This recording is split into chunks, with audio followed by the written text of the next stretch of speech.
এতিয়া আৰু মোৰ একেবাৰে ইউনিফৰ্ম চেঞ্জ। এতিয়া যাব লাগে একেবাৰে খেতি কামত। সেইকাৰণে ল'ব লাগিব এতিয়া হুইলখন। তাৰমানে আমাৰ ইয়াত ফেঁচা বুলি কয়, কিছুমানে হুইল বুলি কয়, যোনে যি বুলি চিনি পায় আৰু। এইখন সোমাই আছে ইয়াত। এইখন লৈ গৈ ইয়াতে লাঠিকেইডাল লগাই আলু পাতি মাজে মাজে ধুনীয়াকৈ মাৰি যাব লাগিব। মাটিটো ঢিলা হ'ব, লগতে বনখিনিও মৰিব। এইখন কয় ঠেচা, কিছুমানে কয় হুইল। তেনেহ'লে কামটো ষ্টাৰ্ট কৰি দিমগৈ এবাৰ। লাঠিকেইডাল বা ক'ত থ'লে এতিয়া?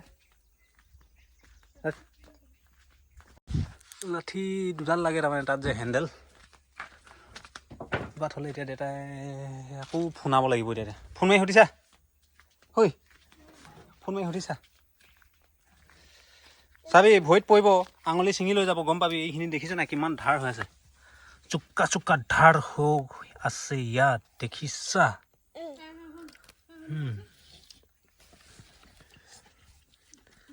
দুটক শুনচাক, দুটক ফোন লগোৱাচোন।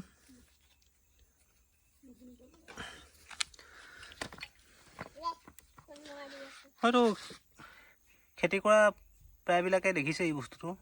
মানে কিনিবলৈও পায় আমাৰখন, কিন্তু বনোৱা হয়। বনোৱাৰ কাৰণে অকণমান চিষ্টেমটো এনেকুৱা। যিখিনি কিনিবলৈ পায় সেইখিনি চিষ্টেমটো একেই হয়। মানে সেইখিনি দেখিলে গম পোৱা যায় আৰু বনোৱা আৰু কিনাৰ মাজৰ যিটো পাৰ্থক্য। ৰ'বা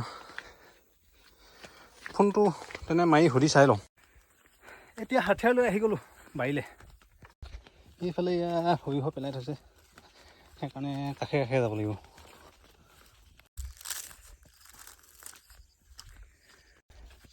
আলু গছ চাওক, ধুনীয়াকৈ উঠিছে। আৰু সেইকেইদিনত বন মৰা ঔষধ এটা দিলোঁহি। বনৰ পুলি এটাও নাই, গোটেই অকল আলুখিনি অকলে আছে। বাদ বাকী যি গছ আছে চব চফা। কিনো ৰাসায়নিক পদাৰ্থ ব্যৱহাৰ কৰি বনাইছে সেই ঔষধটো, কি নাম আছিলে জানো পাহৰিছোঁ। কিন্তু আলু গছখিনি আছে কিছুমান, দুই এজোপা বন।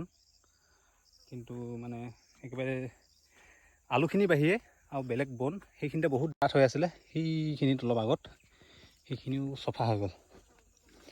এতিয়া ইয়াত মাটিখিনি ধুনীয়াকৈ হুইল চলাই পাতিকেইটা উঠাই থৈ গ'লে একেবাৰে নিশ্চিন্ত। ডাইৰেক্ট খান্দিবলৈ আহিলে হৈ যাব। তেতিয়া ধান দাই উঠি মাঘৰ বিহুৰ ওচৰত খান্দিবলৈ হ'বগৈ।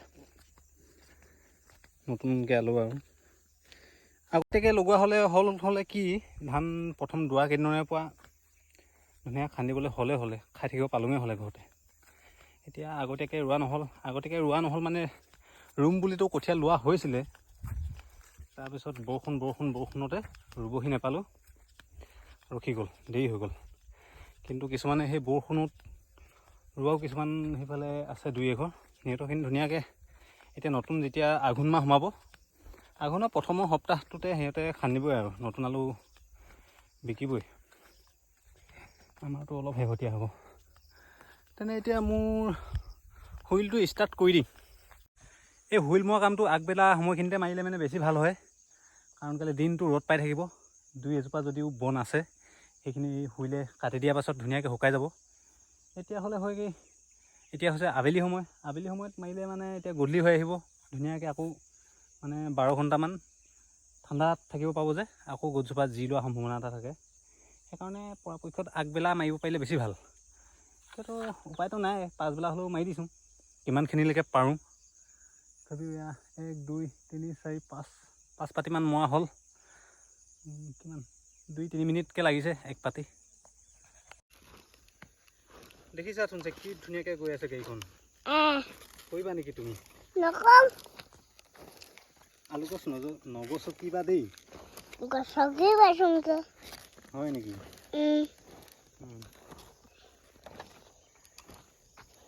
তুমিতো আজি আহিব নালাগিছিলে আমাৰ লগত। তুমি থাকি আহিব লাগিছিলে।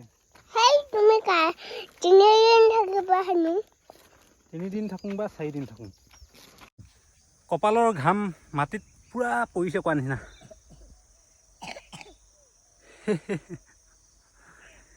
কেই পাতি মাৰিলোঁ? 1 2 3 4 5 6 7 8 9 10 11 মাৰিলোঁ নেকি 15-20 পাতিমান আৰু এই চিটাং আছেই এদিনীয়া কাৰণে বিৰাট হাত বিষাইছে মানে এই হাতৰ এইকেইটা বাঁহকেইডাল ঠায়ে ঠায়ে ফটা আছে মানে জেগাই জেগাই যে বেছিকৈ কাটিছে পানী খাই গৈছোঁগৈ আমাৰ নিধি এইখিনিতে এয়া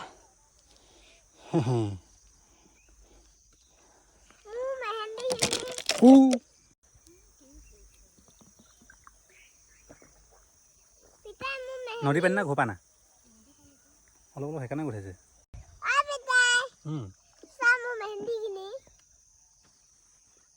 সেই মজা